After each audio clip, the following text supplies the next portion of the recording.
Hello, everyone. I want to say hello and a special shout out to Mr. Jamie Prickett for taking this meeting. But before we begin, guys, let's just start at the premise of everything so we know what's going on.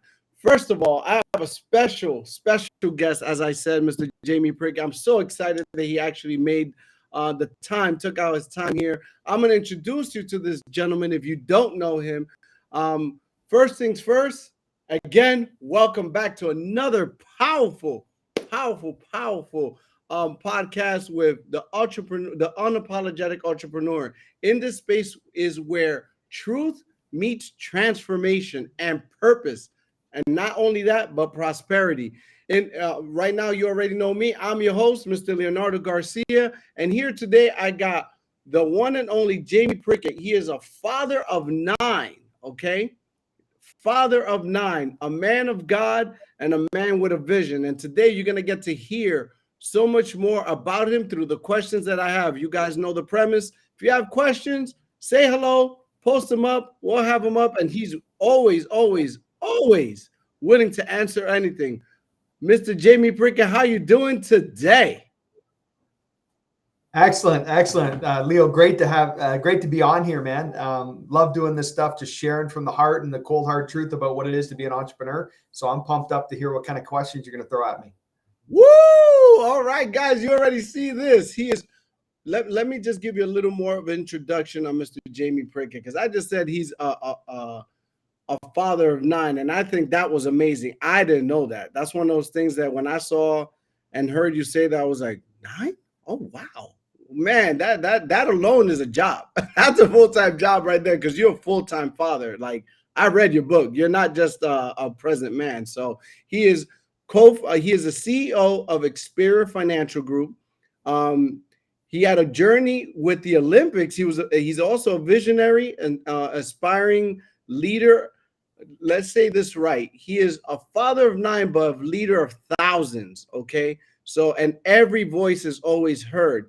He is also an author of a great book, You Can't Fall Off the Floor. This is a raw, uplifting book that really just inspires and touches people to the core. And it's not only about insurance. It's about everything. It's just about growing in life. And today we're going to actually dive in and talk about not only the things in the book, but about Jamie's life. We have some viewers already just chiming in. So we got people are just saying hello. It's a pleasure to be here. We got Zakira, we got Carla.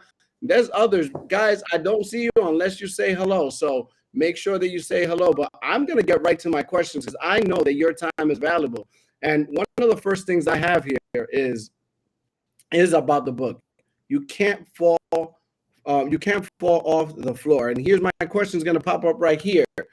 It's a powerful metaphor. It's like the way you started with that title. I was like, fall off the floor.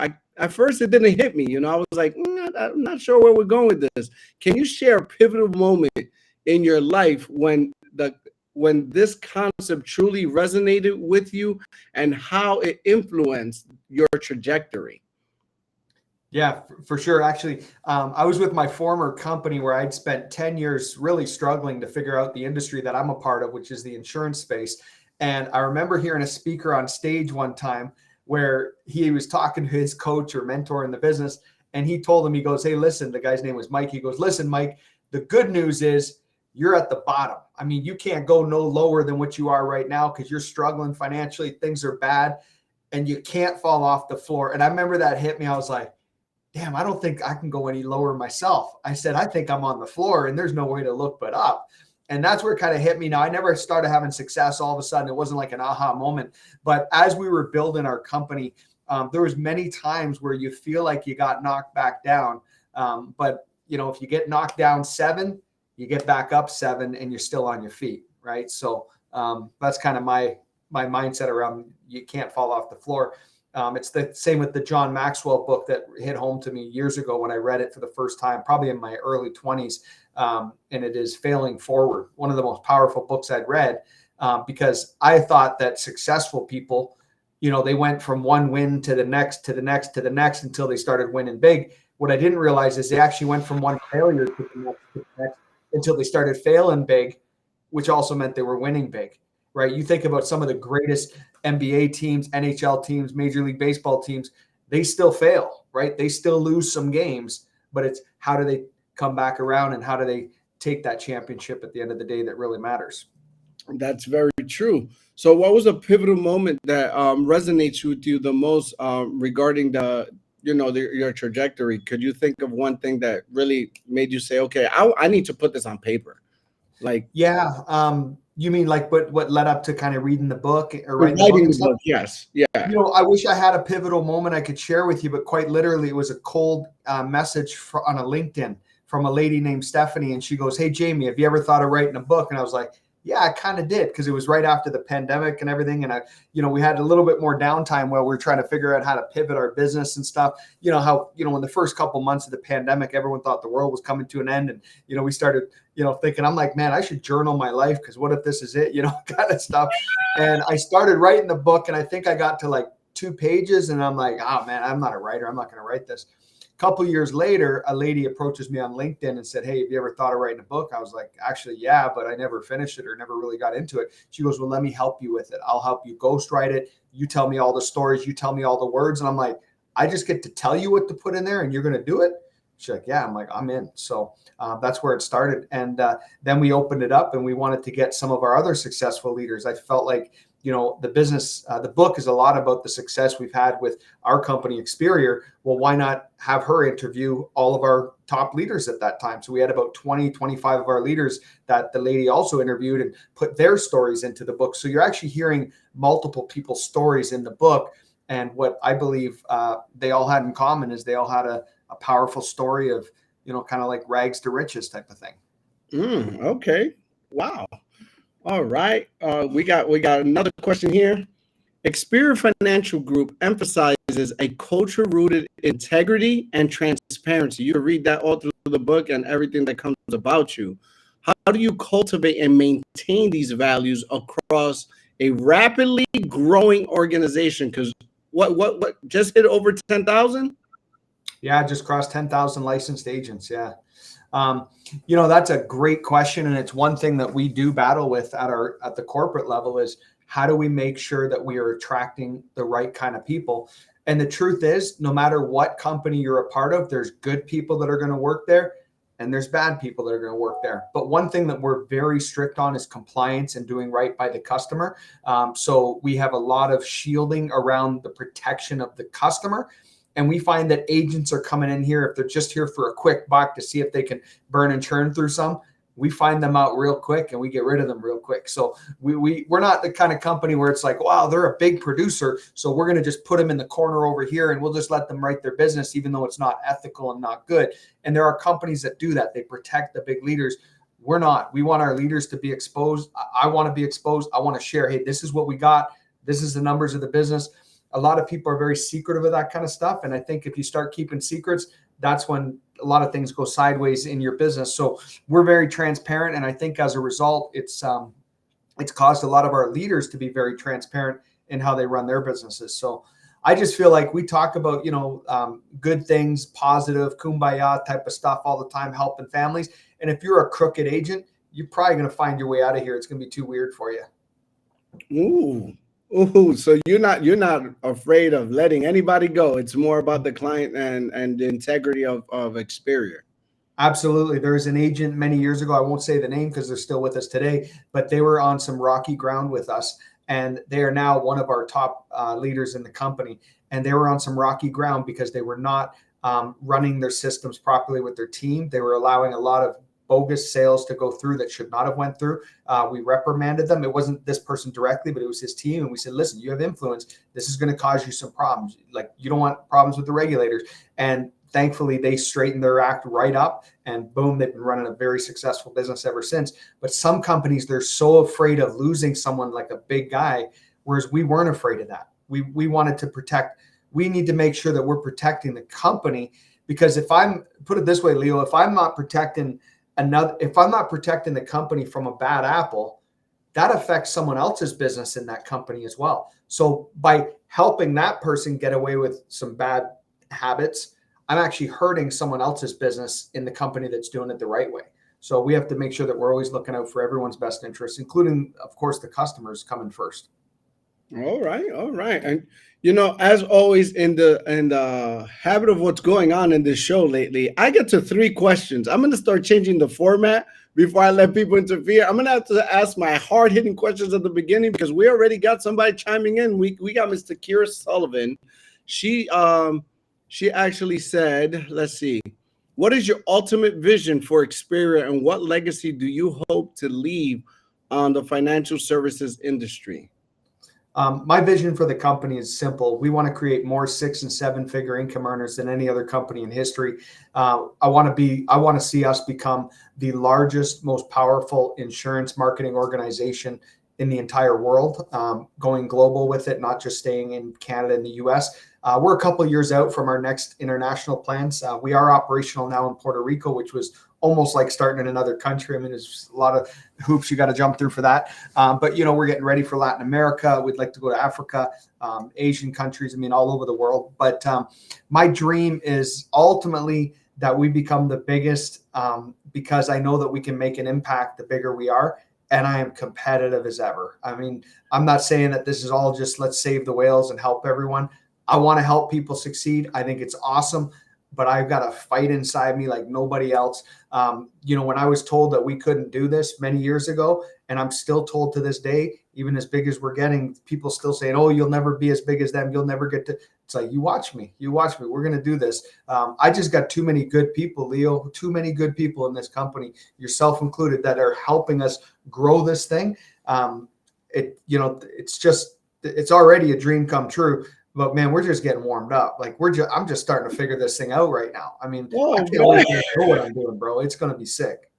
You say you don't even know what you're doing yet? Hey, listen, I'm not where I used to be, thank God, but I sure ain't where I want to be. I mean, we're just like, I'm so young and hungry. I'm 45 years young. I've got a lot of energy, and I plan on being one of those cats that works till he dies. I'm not a big believer in retirement. Obviously, I'll slow down one day. But I'll tell you what, I picture myself at 100 years old. That's one of my life goals, is to live to 100. That's why I'm starting to really take care of my health and starting to do better that way. But one of my life goals is live to 100 so that I can walk out on stage at an Experior event talking about, we can do it, guys. We're going to win, and my old ass. Like, I'm telling you, that's what I want to do one day. So. All right. We got a thank you here from Angel. He says, thank you for everything you have done for the Venezuelan community and Latinos in general. You are making financial freedom a reality. Yep. And we have one more question that before I get back to mine, we have Miss Carla Powell. What keeps you up at night about the future of the industry and what excites you the most? That's interesting right there. Yeah, that's a great question. Not a lot keeps me up. I'm very optimistic, so I'm not so much pessimistic about, oh, what if this happens? What if this happens? My wife's more that person. She's more the worrier. I would say if I had one fear, it's that our leaders let their success get to their head. That's one fear that I honestly have, because I've seen it happen in other organizations where leaders start to believe their own introductions.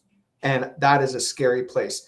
I think that we always need to realize that if we stay grounded, if we stay humble and hungry, we will continue to attract people.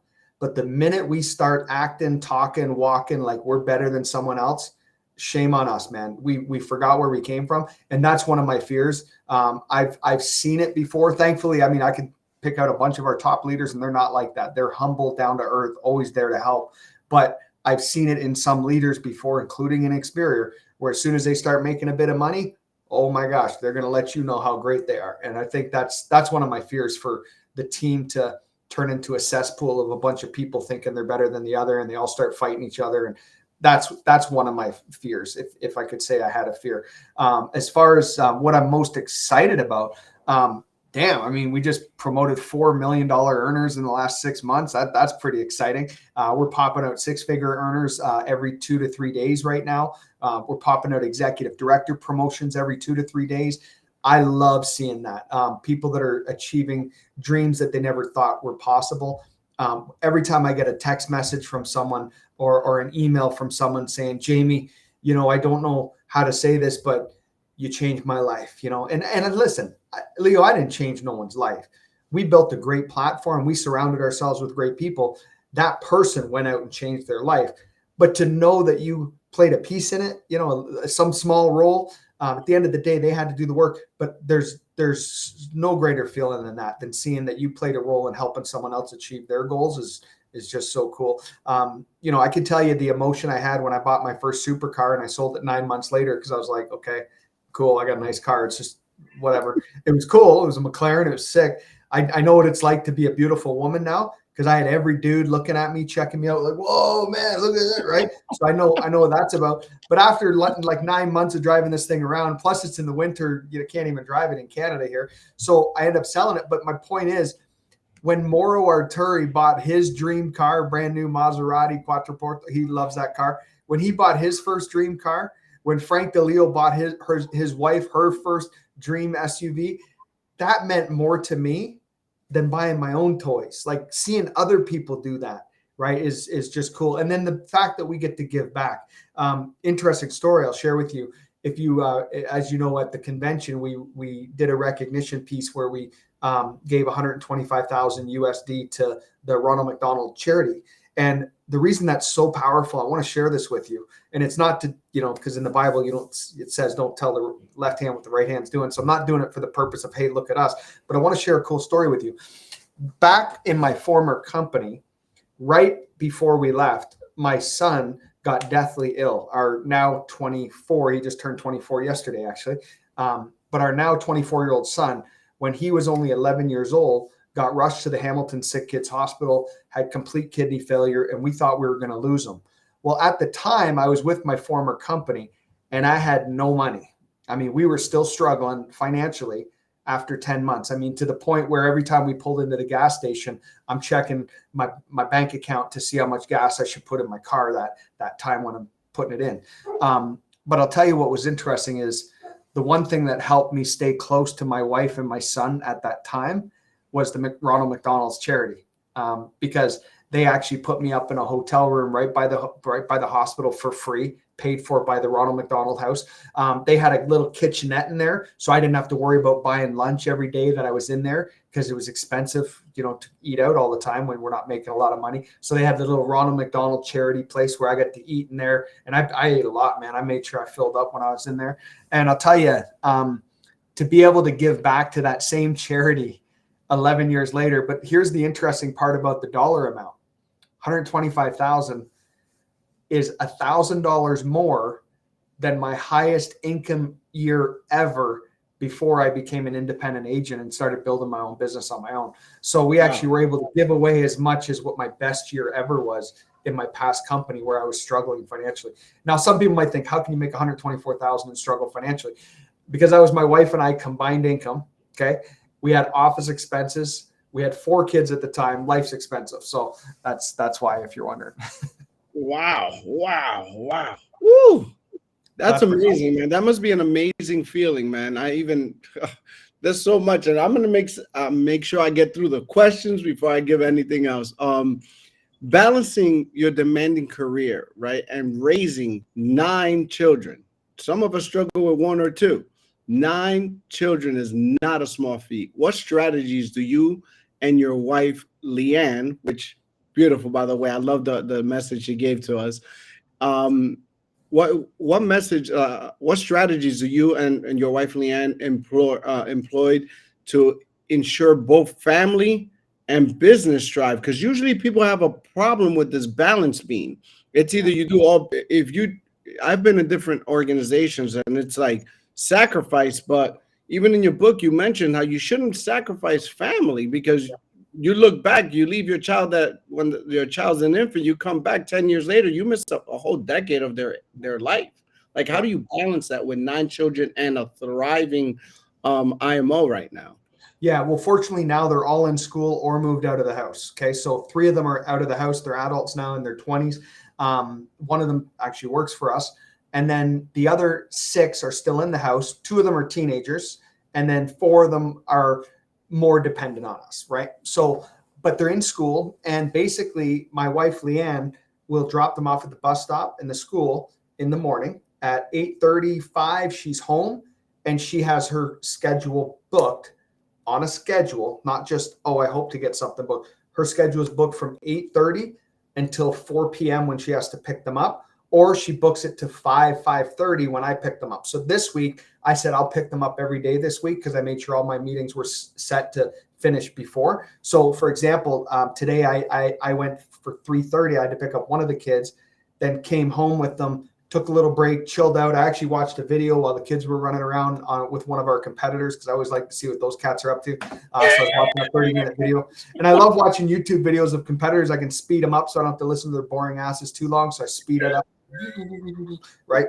And then, but I'm always learning. I'm always wanting to learn what they're doing, what I can do to, and then had this meeting. So I said, like, Leanne, I said, I need you at 5 because sometimes she wants to go to 5:30. I said, I need you at 5 to keep the kids quiet while I jump on the Zoom with Leo. Right. And then after this, we're going to chill out with the family. But last night, I'll just give you an example.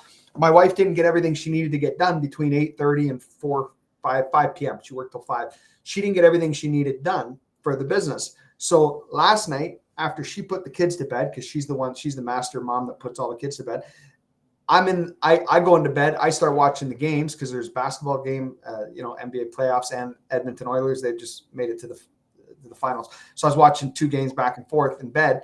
And Leanne comes in and she just opens up her laptop. I'm like, how long you be? She goes, I need at least an hour. I'm like, okay, cool. I got my games on anyway. So, and I'm watching this woman work the business every second that she has available, where she doesn't take a lunch break. She takes her laptop while she's on the meeting, and on her lunch break, because she'll work from home most days, and she'll go around and make her lunch while she's on a laptop. She'll just turn off the Zoom camera, and she's doing these meetings all day, every day. Now she manages, we have 96 full-time staff members now, and there's like 12 different heads of departments and stuff. So she's meeting with different departments every single day, along with our technology team.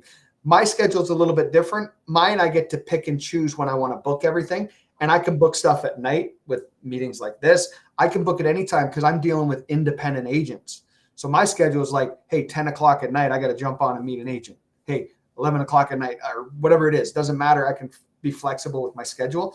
But here's the key that I would say is the most important thing is, if your family is the most important thing in your business, in your life, I should say, God, family, business, you need to schedule that time first and then build everything around it. So I know the dates and the times that I need to be home with the family, that I need to take off on this part of the weekend, right? Because sometimes I'll work Saturday, Sunday if I'm traveling or something. But then I'm like, okay, next weekend, honey, you got me for the whole weekend. I'm only going to answer a few calls, a couple hours throughout the day, because usually I'm always available for agents and stuff. But we just prioritize. We put our family first. And yes, we had to make sacrifices, lots of sacrifices. I mean, you don't become wealthy having a completely balanced life. Whoever says that's full of crap. There is going to be some imbalances in your life as you're building a business, but it doesn't change the fact that I have priorities. And if my family is the priority in that moment, then business aside, focus on your family, right? people say you can't give 100% to business and 100% to your family. I argue that. I say, yes, you can, as long as you're giving 100% to family when you're with your family, right? Give 100% to business when you're with your business. The problem most people have is they go to the office and they fiddle fart around and they do stupid crap and they're yapping to someone. They're not doing anything that doesn't make any money, but yet you could have been with your kids, or you could have been doing something productive for your business, but instead you'll fiddle farting around, playing on Facebook, doing nothing that does nothing, right? So that's the key, is when you're doing your business, because some of you guys might be part-time starting your business venture, whatever that is, and you're not, the couple hours you might have a day, you're wasting them away. Take those couple hours that you have each day and be serious and intentional about them, and watch your business start to take over to the point where you won't be able to afford to keep going to your job. So you're basically saying not only intention, but it has to be scheduled. Everything should be scheduled, and follow your schedule to a T. Everything has to be intentionality. Do not just sit there and say, because you're there. Be present at the moment. So when you're with your family, be present. Yeah. Don't be on the phone doing business. And when you're in business, don't be talking to your wife at home on the phone. Yeah. Well, let me ask you this. If you had, let's say you got a little girl and it's her 12-year birthday party, and you got some kids coming to the house, and she's excited about her birthday party, you're going to have that in your schedule, right? Yeah. You're not going to book an appointment over that. Heck, you can have your biggest client call you and say, hey, listen, Leo, I got $1 million. I need you to roll over into an annuity for me. $1 million. And you're going, holy man, you'll make like 50 G's or whatever, right? You would still not book that appointment, even if they said, well, can we do it tonight at 6 p.m.? If your kid's birthday's tonight at 6 p.m., you'd be like, no, can't do it. Well, listen, I'm not available for another week after that. Well, we're going to have to do it a week after that, because it's a priority. And it's just like your client appointment. You wouldn't cancel your client appointment once it's booked, right? At least you shouldn't. You wouldn't cancel that appointment with your kids or your family or whatever it is. So just have a good schedule. That's it. Okay. You were talking about watching competitors, and a question came in. What is your competitive edge you feel you have, and you feel Experior has? What's the competitive edge we have, regarding that? You said this is rated R, right? Yeah, I said, listen, I want Jamie Prickett to be Jamie Prickett. All right. He's looking up. Oh God, here it comes. Listen, I'll be nice about it. Because I'm not full of shit. I mean, that's it. Like, my gosh, we have one competitor. I watch him. I literally go on his YouTube or on his Facebook every day to see what he's sharing, because he is so he's so dumb. He just lies. And it's like, why are you lying? People figure out the truth eventually. I just think if we just be real, I mean, if you just be who you are, Leo, one thing I like about you, man, is that you're just authentic and raw, and we're joking. And I remember when we were at the restaurant there, and you said, hey man, you can't say that. We were talking something. Remember, if you, I won't say it here, but you're like, man, it's like, I like that authenticity. And that's what people like. They like someone that they can trust. And listen, sometimes in business, it's not whether they believe that what you're saying is true. Because half the time I say stuff, people are like, oh, come on, as if that, you really want to be the biggest in the world, Jamie? You're really going to dominate the universe in this industry? Yep, I am. And guess what? Some people might not even believe what I'm saying, but they know damn well that I believe what I'm saying. And that has just as much impact in many cases, as long as you're not delusional. I mean, you got to also be taking the action. You're not just sitting around, praying for it to happen. You got to take action and, actually make it happen. Yeah. Yeah, you definitely, your belief is way bigger than your stature. That's for sure. You're big on that. Everybody said it right away. You said we were going to be in the US. You're here. You said you're going to go to Mars. The minute that people are in Mars, you're going to figure it out. We got it. We got Mark Tarolia here. What's going on, Coach? I enjoyed your book and your story so much that I chose it as our team read, right? Team read of the month in April. What skills did you already have that prepared you to become a CEO and launch your own insurance IMO? And which key abilities did you need to develop? Wow, great question, Mark. I think some of the things that I had that were probably, I guess, I think one of my gifts is my ability to communicate and build trust with people. I think that's been one of my strong suits. Sorry, I got someone continuing to message me. I don't know how to get it to stop popping up on me. Someone just crossed 1 million apparently, but I got to. Oh, here we go. I think so, yeah. Good news. You guys messaged me like 500 times. Anyway, I'll get to that after, but that's cool. Holy crap. Look at this is one of those things like, thank you for everything you do. It's like not anyway. Mark, great question. Holy dude. So let me figure out. I got to figure out how to get WhatsApp off. Guys, this is live and in living color. Hey, this is live. This is what's about. This is life. There we go. I uninstalled WhatsApp, so it's because I don't have it on my thing, but because I was nice enough to turn my phone off, but apparently my computer still pops WhatsApp all over, so it's gone now. Mark, I believe I had the ability to connect well with people, to build trust with people. I also had a big vision, so I had to sell some of the product providers in Canada on this vision, and we only had a couple when we had one carrier when we started. It developed into 3 by the end of 6 months because we started doing the numbers. At the end of a year, we had 4 product providers. Now we've got most of them in Canada. In the US, it was a little bit easier for us because I say easier simply because we had a track record. We were already doing some pretty big numbers in Canada. So it was a good track record that we could show to some of the carriers. But the skills that I had to develop, oh my gosh, I had to learn how to shut my mouth. As much as I like to talk, I had to be very careful on things that I would say politically. Right. I used to be I would share my stance politically. I would share my religious beliefs, and not that that's a bad thing. I mean, I'm a Christian. I happen to vote conservative. I mean, I'll still share it, but I would be too out there and you know what I mean? Like too far one way where it's like, I'm not going to relate to others. So why would I want to alienate an audience when I can appeal to everyone and I love everyone, whether you're Republican or Democrat, I love you. Whether you're conservative, liberal in Canada, I love you. Whether you're Christian, Muslim, atheist, I love you. There's no love lost there. It just happens to be my beliefs, but I had to be more cautious, I think, as I was growing to appease and make sure that I could appease different cultures, different communities, different groups that we were entering into. When you go to our convention, it looks kind of like the United Nations. I mean, we've got every different ethnicity and background group. I mean, it's I love that about Experior. When you go to certain organizations, not all, but many of them, you've got all 60 plus year old white men with white hair, right? You go to some groups and you've got all in the Vietnamese only community and that's their only niche market. Or you go to some and it's all 99% of them are Latino, and you go to some where whatever, you've got these pockets of groups, and it's like they couldn't find a way. In Canada, one of the bigger companies, it's mostly in the Indian market, East Indians here in Canada. And it's like you see these groups and it's like, why aren't they appeasing everybody? Why aren't they able to attract everybody? And I think it's because they start to bring too much of their culture and they're not as open maybe to others. I'm not sure or we're just really freaking lucky and fortunate.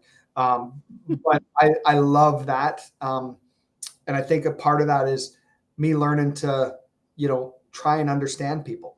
I'll give you one quick story. There's an individual in our company. He's from Pakistan, and he's an executive director with Experior. He's a Muslim. And I was talking to him one time about politics because I was joking. And this is when I talked probably too much about politics. And I said, dude, why would you vote liberal? I said, you see that guy running liberal? This is when Justin Trudeau was in the liberal. And he goes, honestly, Jamie, he goes, because I have family still in Pakistan that I would love to get them here to Canada. And the liberal government is a lot easier way for me to get my family into Canada.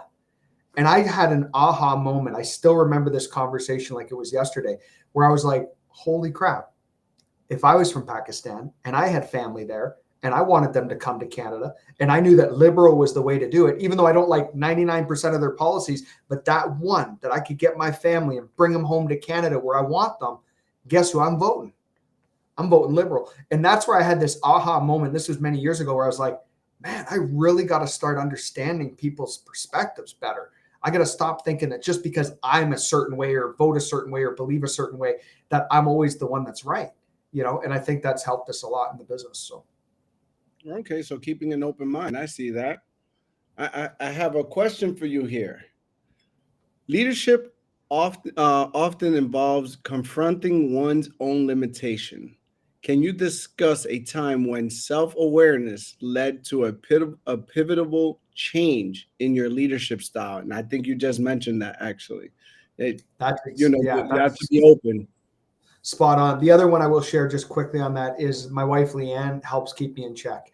I asked Leanne after my talks, this convention talk. I mean, everyone thought, oh man, you did a great job, this and that. I went to Leanne. I said, what'd you think? She's like, wasn't your best. I said, tell me how I can get better. Yeah. My wife is just brutally honest with me. She's not a yes woman. She is a, how can I help my husband get better? And yeah, it's Wow. yeah. Whoa. Okay. Yeah. So listen, the thing is about my wife. Listen, the thing is about my wife is she's like, everyone else in your life, Jamie, because you're, charisma and you're excited and this and that, everyone's going to cheerlead you. She goes, I'm going to be the one that's going to tell you, like, kind of slice it with a knife and go, this is where we can make an incision and you can get a little bit better. You get a little bit, and she's been like that for me my whole business life with her. So she's really helped me a lot, I would say. Oh, wow. Now, if she happens to think it was one of my best ever, she will be the first one to come over and go, you knocked that sucker out of the park, But she was like, wasn't your best. And I agreed with her. And it's kind of funny because I'm asking her for like confirmation, like, everyone thought it was good. It was, and I knew deep down I could have done better. I could have been a little more. I knew that. She knew it too. So I got a great. That's amazing, man. That's amazing. Now, this one's interesting about technology, man. The financial industry is undergoing rapid technological changes. How do you foresee AI and other interventions reshaping the landscape, and how is Experior adapting? Yeah, great question. So we already hired someone 2 years ago, a year and a half ago, on contract, an AI consultant. This guy, there's $1,000 a day, and he gave us a discount. He was $2,000 a day. We got him down to $1,000 a day just to consult. And really, what we were looking for was someone to hire. So now we've hired 2 people that are full time in the AI division of the company. That's all they work on. But what they're doing is they're doing things on the back end that make things faster for us as an organization from an operational standpoint. I'll give you an example.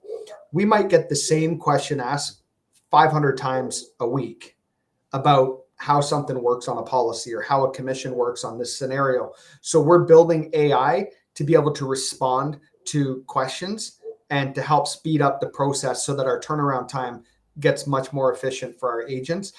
There's other projects that are not, I don't think they're started right now. I wish Leanne was here for this part, but I believe they're on the back burner that will be put into motion on things like when we want to do a quote for a customer, we can just type in, I have a client age 37. This is their insurance needs. What product would you recommend for them based on this, that, the other, blah, blah, blah. And then it'll boom, populate quotes right there from the chat on the chat GPT, because we're having it pull things. More importantly, stuff like this client had a heart attack last year and they're taking this medication. Is there a carrier that would accept them? Enter, and then it pulls the data. So kind of like the insurance toolbox in a way. Maybe iPipeline's got some of this, which we have those resources as well. But we're trying to make it more like a conversation that someone can have on a chat box, and then they know which carrier software to go to from just asking a few simple questions in the chat box. So that's something else that we're working towards. Oh, okay. So it's probably 100 other things that I don't know about because Leanne works with all the 40 plus development team people that we got now. Okay, so it's already in the pipeline. So to not only adapt, but to be ahead of the curve. Absolutely. Yeah, no, absolutely. We don't want to be left behind. We want to be ahead. All right. I love it. Love it. I like this. We got a few more. And then we'll see if anybody else got anything else. We got mentorship plays a crucial role in personal and professional development. Who have been your most influential mentors, and what lessons did they impart that you now pass on to others? That this one's easy for me. Art Williams all the way. Art Williams was my first coach, my first mentor, and I've never met him in person. It's on my bucket list. I'm actually in the process of talking to some high-level people I know, trying to get his phone number because I want to meet the guy. He's the guy that started A.L. Williams, which then became Primerica, which then turned into what Primerica is today. But I have a lot of respect for Art Williams. I love his coaching style. I love that he spoke from the heart, not always from the head. He was controversial. He knew how to stir the heart of men and women and get them excited to go out there and do what they did in the industry in the 70s and 80s. So Art Williams, I love Art. And then another individual is Patrick Bet-David, direct competitor of ours, works at PHP Agency. I have the utmost respect for him from an entrepreneur's perspective. I think he's got great content. I listened to a lot of his stuff for many years. I don't listen to him as much now. He's more into podcasting and celebrity type stuff. But for years, I listened to a lot of the Bet-David stuff. And I think he helped me in different ways than Art. Art helped me kind of realize what can motivate and drive people to want to take action. Bet-David, I feel like I learned more from a business sense. I was actually at 2 of his Vault conferences as well, and that was very intriguing. We took a lot of great notes there. The one I got to bring my dad to, and it was really special just to be able to learn kind of the nitty gritty of how do we run a corporation. And now one of my mentors, and he might not even know this, maybe I should tell him, is Jerry Vall. Jerry Vall that we recently hired. He's been in the industry 40 years. He knows so much about this industry, and I'm learning a lot from him on how to be a better CEO in the role that I'm in. And yeah, so those are probably 3 people that are, one that's currently having influence, one that recently had influence, and one that years ago had influence. Wow. That was unexpected. I see how you really look to see what is the best in people, and that's what it's about. It's all about people. Competition is one thing, but you can shake hands afterwards. I like that. Yeah, I like for sure. Experior's mission includes empowering agents to build better lives. How do you measure success in this endeavor beyond traditional business metrics? Well, I could go down the road like one of my competitors says, the 5 F's: faith, family, finance, but I'm not going to give you that fairy tale. What I will tell you is this. Now, listen, that's cool, and that's important, all that stuff. I agree with those 5 F's that so many competitors, other, not just our competitors. I mean, a lot of people in the multi-level marketing world, they talk about the 5 F's. You read books, they talk about the 5 F's. But that's really, there is some truth to it. But I think the way I see it is, are you living your life in a way in all areas? T. Harv Eker wrote a book called Secrets of the Millionaire Mind. I remember I was on a trip that I couldn't afford at the time in 2007. This is shortly before I met my wife, Leanne. And I was on this trip, I think it was in Cuba. And I was on this trip. And I remember reading this book over the course of the trip. And I remember reading it, and the words hit me like a Mack truck. And it said, how you do anything is how you do everything. And at the time, I'm playing around being a fool in my 20s. I'm drinking and partying. I don't drink anymore, but I'm doing all the wrong things in my life. And I thought, who the hell am I? I'm trying to build a business, and I'm living my life like I'm, some fool, And anyway, so how you do anything is how you do everything. So what I would love to see in Experior is that people that build a business here, because of who they became in the process, because I believe in order to make big money, you got to become big yourself as an individual. You got to grow and become a better version of yourself. And I believe that if you do that, then those leadership qualities and those aspects you have about your life will spill over into the rest of your life. Quick story. On Monday, I've only seen my grandma twice in the last 7 years. My grandmother, twice in the last 7 years. We don't have a close relationship. She led kind of an interesting life and really did some damage to the kids and the family, including my mom and whatever. But my mom years later forgave her. I didn't see her much, but I saw her a lot when I was a kid. And my Aunt Rose asked me, she says, Jamie, or she asked my mom, she goes, can you ask Jamie if he'll speak at Grandma's funeral? And I'm also the pallbearer, right? I'm one of the pallbearers. I'm like, interesting, because we got a big family. My grandma had 7 kids, right? And my grandpa had already passed previously. And I got to speak at my grandma's funeral, but what was really strange is I was the only one that was asked to speak at my grandma's funeral. So I was like, why is this? And I think it's because people see how I'm living my life, because they're all on my Facebook, social media, and everything. And like, well, Jamie seems like the right guy to maybe share a little bit about Grandma's story, because most of them would only have negative things to say. And I thought, well, I can certainly make something positive out of this. And that's exactly what I did. I said, you know what, one thing I believe, and my grandma happens to became a Christian later on in her life, like a couple of years before she died. I said, I believe that we all believe that Grandma's with the Lord right now. And I said, and we know that the Lord forgave her. So I think it's time for some of us to forgive her. And I said, and if we are willing to forgive her, that's going to help us in our lives. And I said, but let's look at the good that Grandma left. What is some of the good? And I shared this at her funeral thing right with her plot right there. I said, here's one good that I got from Grandma. Grandma was not afraid to speak her mind. If she didn't like someone, if she didn't like something, if she liked something or loved something, she would damn sure tell you. And I said, that's what I got. I got some of the Hauk in me. That's my grandma's last name. I said, I got some of the Hauk in me because I'm not afraid to tell people like it is. And I said, I think I got that from Grandma. Think about what you got from Grandma, right? So it's kind of interesting. But the point is, I feel like you can become the go-to person in your family. You know, like if there's an emergency, if there's a tragedy, if there's a financial situation, if there's a this or a that, you're the go-to person. You're the one with the answers. I had one of my family members, I won't say in case someone's watching this, but had a challenge with drinking. Guess what? Guess who the person they called was? They called me. Hey, listen, I need your help, man. I know you had problems back in your 20s and you overcame. How can I get better, right? And I just think that if we strive to become better people, it's not about how great we can become, but it's about how great of an impact can we have on people. And that's a cool life. I mean, once you start making money, that's great and you can do stuff, but the impact I think that you make in people's lives is far cooler than any amount of money you'll ever make. Yes, sir. Woo. Oh, we got Mr. Mark Torrillia, and I promise you, I only got like 2 more, but let's see what else comes up. Mark Torrillia. No, this is good. This is great. Which aspects of business do experienced agents tend to overthink or find difficult to move past in this industry? Well, like the great Frank DeLeo always said, and apparently he stole this from Andrea Rogers, but I always give Frank credit anyways because I heard it from him, is that you will know what you need to know when you need to know it.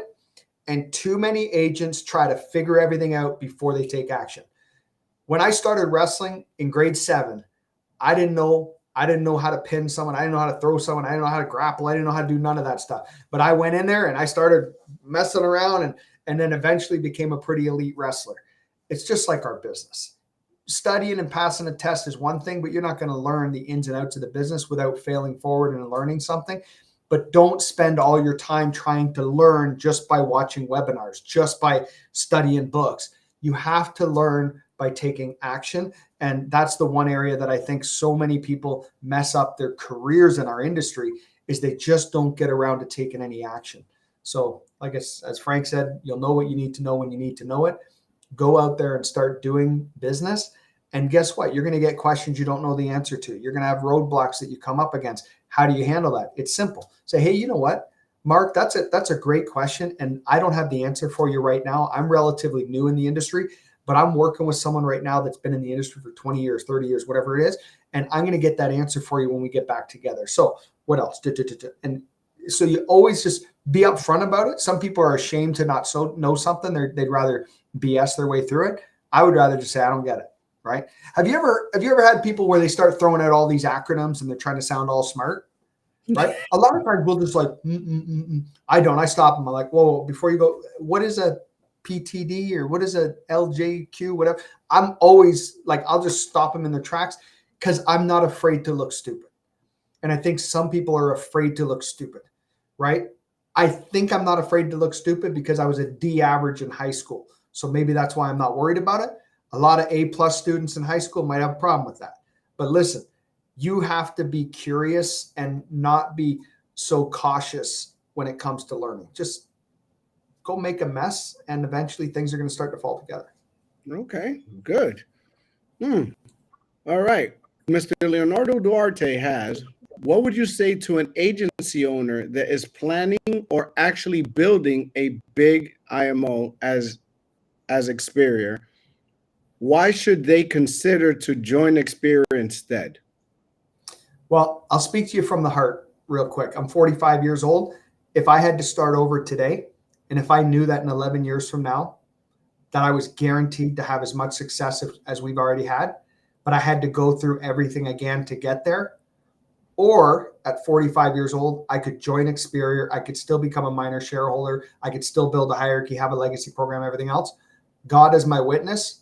I would not start Experior again, even if I was guaranteed to have the same success in 11 years from now. I would join it and I would build with it. And the reason I'll tell you this is because we have done some things to build up Experior with the technology, the back office, our tech stuff. I mean, last year we put almost 4 million into that. It's going to be hard right now to keep up with what we've done. And I feel like someone that's trying to compete with us, they can do that. And don't get me wrong, there's going to be people that have success with it. I just don't think that they're thinking in terms of like a Steve Jobs. Okay. Think about Steve Jobs for a second, and you can Google this. Hold on. Let me Google. I like getting right information. Google. Watch this. What percentage of Apple did Steve Jobs own when he passed? He owned about 0.24% of his company. 0.24%. And became one of the wealthiest men in the world. How about this for a second? I'm going to give you the Steve Jobs line when he tried to recruit and actually successfully recruited John Scully, later fired him, but he successfully recruited John Scully from PepsiCo. He said, John, when are you going to stop selling Kool-Aid? No, sorry. When are you going to stop selling sugar water and come change the world with me? So I say the word Kool-Aid as a kind of a play on words with people. So my question to you is, when are you going to stop drinking the Kool-Aid and come join Experior and let's go change the freaking world together? I believe that if someone wanted to build a company like Experior, they could do that. It's going to take some time. It's going to take your entire life, and you'll have to make sacrifices that I wouldn't be willing to make again, looking back at what we had to do and everything else. But that said, I'm not saying it's impossible. What I am saying is, no matter how big you get, I don't know how you're going to compete with our comp model because we are flat out too generous. Hey, we have profit margin. We have profit margin. Don't get me wrong. Shareholders are going to be happy one day. But there's more to this thing. And I would say if someone wanted to do it, take a serious, hard look at your life and what you want in your life. And are you willing to put off everything for 5, 6, 7 years? If that's the case, great.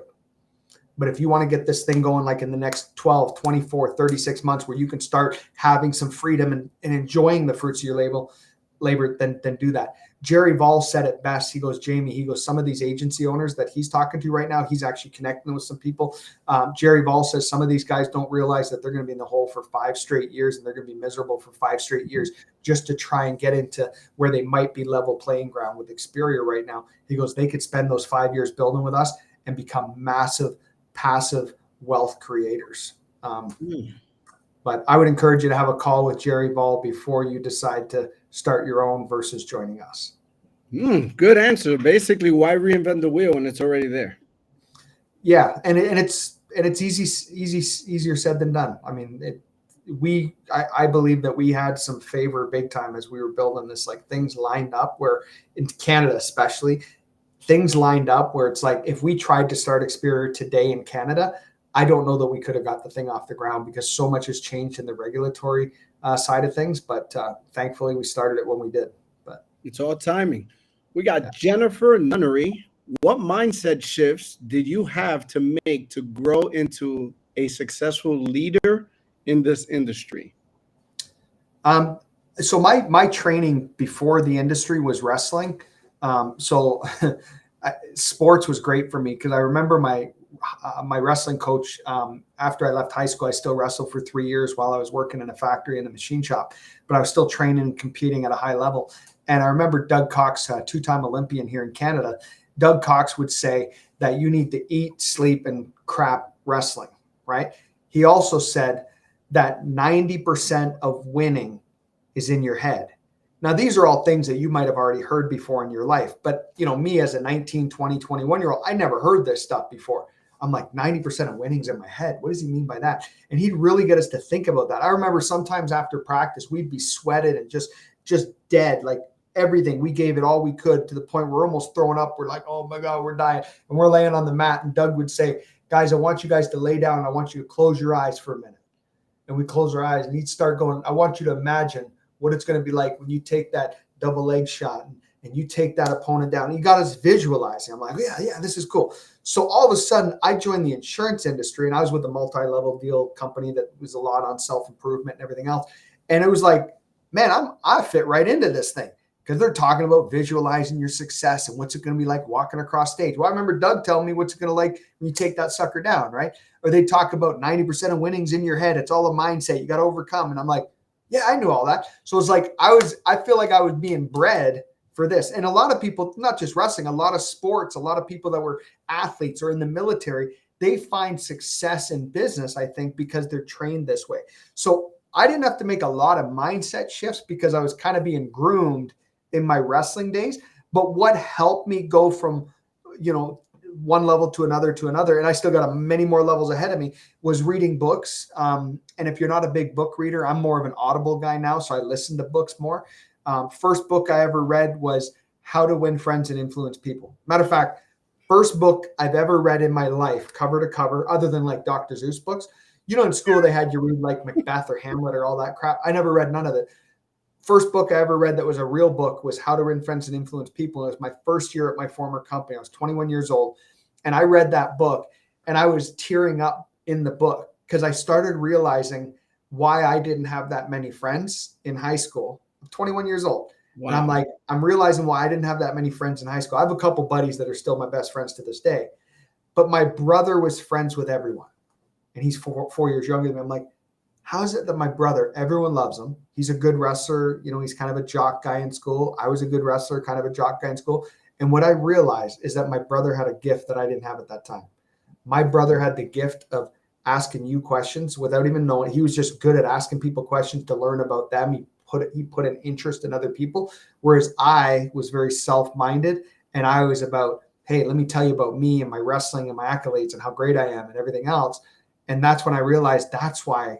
And I was in tears when I learned this about myself. So I was like, no wonder when I sit down with clients, they're not, I'm not feeling like a bond with them because I'm in there telling them about my company and how great the company is and how we're going to help you and I can show you everything. And it wasn't until I realized that I got to start finding out about them. I'm like, hey, so how long have you guys lived in the area? Right on. How long you guys been married? Oh, how old are your kids? Oh, right on. Did they do any sports? Cool. Hey, I see you got a fish, one of those fish up there that talks on your. Are you a fisherman? Yeah, no way. What kind of lure are you? Dude, when I figured that out, that people were more interested in talking about themselves than they were talking about me, my world changed. Right. So that was a book for me as a beginner that helped out. Wow. I hope you guys are really taking notes. He is dropping titles and you're hearing it from another voice. He's dropping some titles. We got 2 more for you, Jamie. This one's a fun one, so I'm putting it up here. Jamie, you seem a fun guy. Here's a fun question. With all the music that was played at the convention this year, if you had to pick one song to be Experior's official anthem, what would it be and why? This is scary. All right. I got a couple, but one, Ludacris, Move, Bitch. That's one. No. I'm just playing. Honestly, I've thought about this. There's one Eminem, Fall. Now, it's not a very clean song, but he's talking about all the people that thought that he'd fall, and I love that song. But it couldn't be our theme song. It's a little too... That was a good question. It was a fun question. Both answers. You got me thinking of Tupac, Hit 'Em Up. I mean, like, guys, this is being recorded. I love it. I'm gonna go back listen, to you know what I should do? I should put into ChatGPT. Can you recreate Tupac, Hit 'Em Up to make a clean version talking about our competitors to Experior and have it create a rap song for us? No, and I'm joking, man. Don't Google that if you don't know the song, please. But anyway, and you're on the East Coast, right? You're probably maybe not a fan of that song. Who's not? Listen, let's not get into music talk. Let's save that for off air. Here's the last question I have for you because it's a perfect closer too. Looking ahead, what legacy do you? I love your answers though. Now it's just going through my head like I have a remix. Looking ahead, what legacy do you hope to leave through your work with Experior and your broader contributions to the industry? What message would you like to impart to the future generations and of entrepreneurs in leadership and leaders? Yeah, there's a lot to that question. As far as our broader contributions to the industry as a whole, I believe that we're waking up the industry in some ways. I really feel like, every time I turn around, I look at someone that's copying something that we're doing. And that's okay, because guess what? We copied a lot of what we're doing from other companies too, right? So we learned from them what we liked and built off of that. So when I'm seeing things like, I'll give you an example. World Financial Group is now having the Shine Foundation. They're actually raising money for the Shine Foundation, which I find to be awesome because we started raising money. We have a pledge for $1 million over 5 years to give to the Shine Foundation, which helps children with disabilities. And all of a sudden, I saw that there was a poker tournament in Alberta, and it's WFG Poker Tournament, one of our competitors, and they raised $80,000 for the Shine Foundation. Well, guess what? As a result of us going out there, WFG decided, well, we're going to do this too. Now, WFG's also done other charitable things years before we came along. So I'm not saying, but it's neat to see that what we're doing, I think, is making an impact in some ways. I'm also looking at comp plans. When we started Experior, there was not another company that I found that had 7 generations of overrides. You now look, there's about 5 of us. We were a pioneer of that. That's better for the builders. That's better for leaders. You look at producer track and builder track. A lot of companies was either you're a producer or you're a builder. We decided we're going to have 2 tracks. Well, now you see there's multiple companies that have double tracks. So it's like we're making the industry better. So it's kind of like there's actually one company in Canada. I won't say the name, but this company in Canada, their generational override was so crap that as soon as one of their leaders saw ours, they were like, "Oh my gosh, this is crazy!" And they started complaining to the owner of that company. And guess what? Eventually, you know what happened? Now their generational overrides not as good as ours, but they're still a whole lot better. And to that, I say, you're welcome, because we forced them to get better because we were out there doing good anyways. So I believe we're going to make the industry better, whether you work with us or not. I just think that we're going to be the pioneers of all the positive changes going forward. And if someone else does a positive change that we catch on to later, we'll steal their idea too, right? I mean, we're here to learn and grow, and we can learn from others and what they do. The impact outside of Experior is the charitable stuff. And that's a big one where my wife's got a big heart for the charities. And that's why we're doing the Ronald McDonald House and the Shine Foundation in Canada. We actually built a wing for the McMaster Children's Hospital, which is where my son was almost died in the ICU there. Well, he was in ICU for 6 days. We helped them build a wing. Now, at the time, we didn't have a lot of money. We contributed $42,000 to it. But because of the interest that it generated with one of the big home builders that befriended my wife here in Guelph, they ended up helping us raise an additional $600,000 to put a wing on for the kidney dialysis area for the children, because it's often ignored, because obviously cancer is far more common illness for a child than kidney failure, right? Kidney failure, you typically think of older people, right? So it was really cool, to see that kind of impact. I just talked to a leader from another competitor company of ours. I hope he's coming over here, but he's not. He's on the fence right now. And he told me that one of his dreams is that he wants to make $1 billion charitable impact in his lifetime. And I was like, that is really cool. And that got me personally thinking, what kind of impact do I want to make? And I will say right now, the answer is I don't know. what the number is, what it looks like. I just know that as we've been going throughout, we've been wanting to give back. We believe that that's important, but I don't know the dollar amount. I don't know which organizations it'll be, but you be damn sure that the better we do, the better we all do, the better the communities are going to do. And we're excited to see what kind of an impact we can make. Oh, wow. Well, Jamie, this is the end of the show where you, shameless plug, able to just tell people where to find you, what you want to say. Open mic for you, no questions. I'm not even looking at Facebook. But yeah, a conversation can continue on Facebook, and you never know. Jamie's one of those people. You already heard it. He comes home, and sometimes he has nothing to do. He's going to look on the Facebook and say, you know what? I'll answer that. So you could keep your questions on the Facebook. Yeah.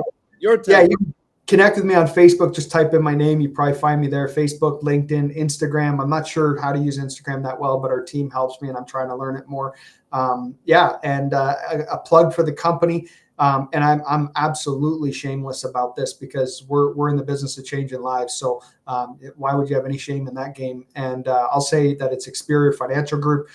Get more information. Speak to Leonardo. He can definitely hook you up and get you in contact if you need to meet with me. If you're a higher level agency owner already, maybe you're that guy or gal that's trying to build your own IMO and do your own deal. Make sure you reach out to Leonardo, and he'll connect you with me, and we can have a conversation and make it happen.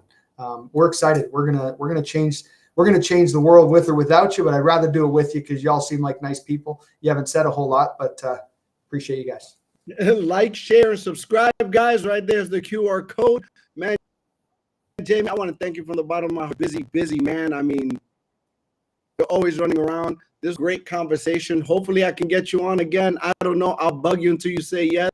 But you're very captivating, and you're light-spirited, man. One of the things I appreciate about you the most is that you're one of those CEOs that's still in the trenches. That is hard to find. But where you go in the industry, you find a lot of people that could tell you what to do and how to do it, where you can actually still go and show people how to do it. And you got a lot of years left before you take the tires off that car. So I appreciate that about you. And ladies and gentlemen, don't forget to read the book, Can't Fall from the Floor. That book is amazing. Great. I mean, there's so many stories in there. Is there going to be a part 2 to that? Yeah, Leo, I'll just say there will be a part 2. We only had 1,800 agents when I wrote that 3 years ago, by the way.